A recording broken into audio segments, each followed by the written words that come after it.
Paul Thomas Anderson is my favorite director.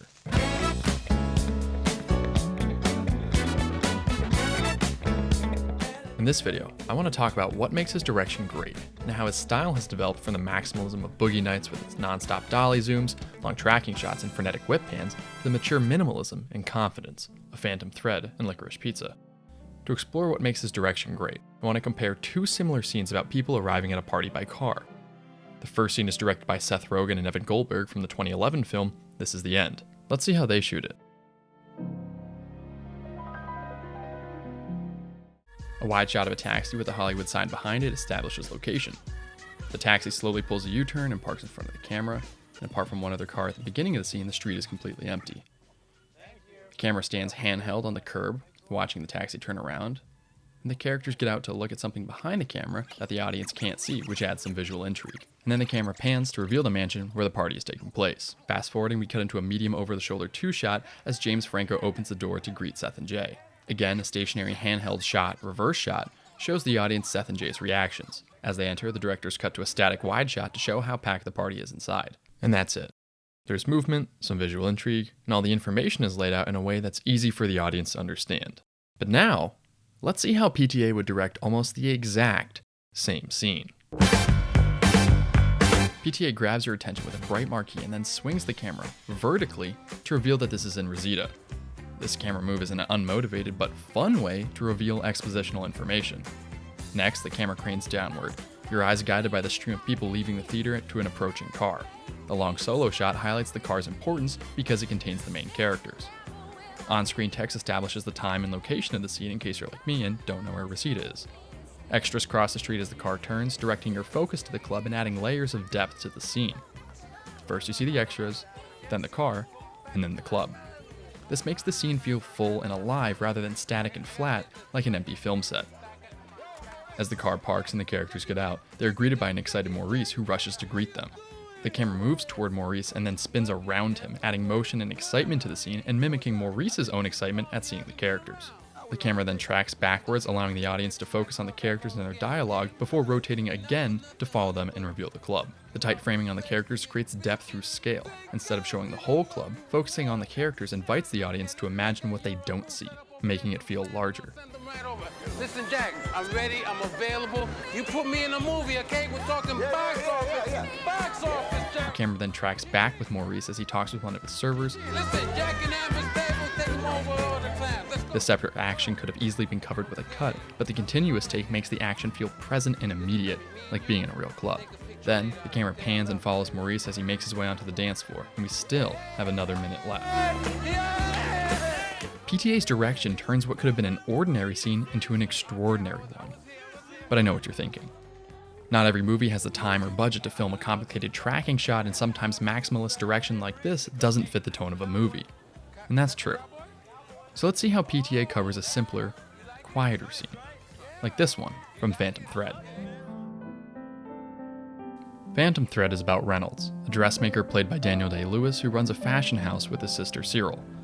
This scene is about a countess who arrives for a dress fitting. Let's watch and pay close attention to the camera work. The countess exits her car confidently, and the smooth Steadicam shot mirrors this feeling. Inside, a handheld shot emphasizes Cyril's nervousness for the fitting as she prepares the house and settles herself before opening the door. To notice if a shot is handheld or steady, look at an object in the corner of the frame, like these flowers, and see if they move up or down. The reverse shaky wide shot makes Cyril look small and vulnerable before we cut back to a Steadicam shot of the countess, highlighting her poise and control over the scene. Throughout this scene, notice the contrasting use of shaky cam and Steadicam. The stability of the camera mirrors the confidence or nervousness of the characters. For instance, at the start, the Countess is calm and the camera is too, whereas Cyril is nervous and the camera is shaky. And when we meet Reynolds standing powerfully at the top of the stairs, the camera is smooth. However, as the Countess tries on her dress, things begin to change. Reynolds waits anxiously outside to see if the dress fits, and the camera is slightly shaky. The close-ups of the dress and the Countess betray her new anxieties. She is faced with the reality of having to fit into, and having Reynolds approve of, this dress.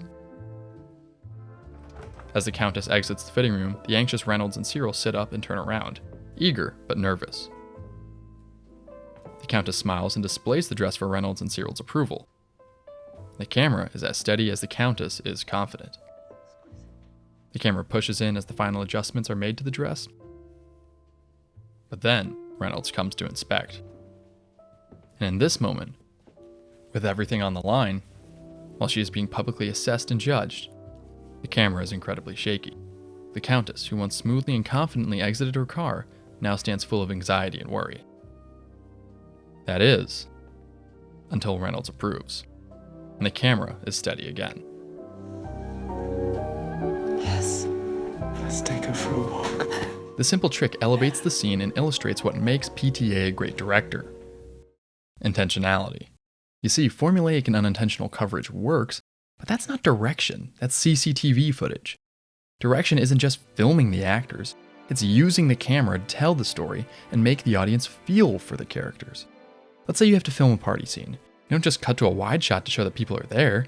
You push the camera through the party to make it seem alive so the audience can feel what the characters feel. During dialogue, you don't just shoot shot, reverse shot. You make one shaky cam and one steady cam to reveal characters' hidden emotions.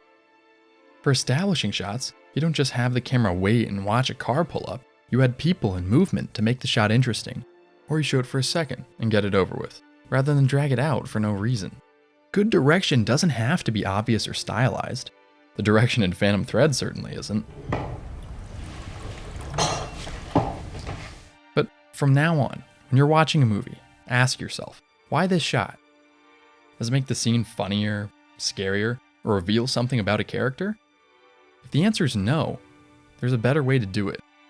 Good directors like PTA understand this and take the time to find the right shot to tell their story, intentionally. That's what makes Paul Thomas Anderson great. Thank you for watching. If you think someone you know would learn something from this video, please share it with them. I would also like to thank Every Frame of Painting and Thomas Flight, whose own work greatly influenced this video, and they're linked down below. Finally, directors Seth Rogen and Evan Goldberg have greatly developed since they made This Is the End in 2011, and I highly recommend their new show, The Studio, which is excellent.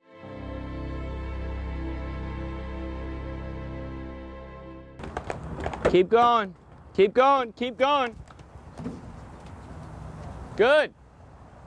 Cut.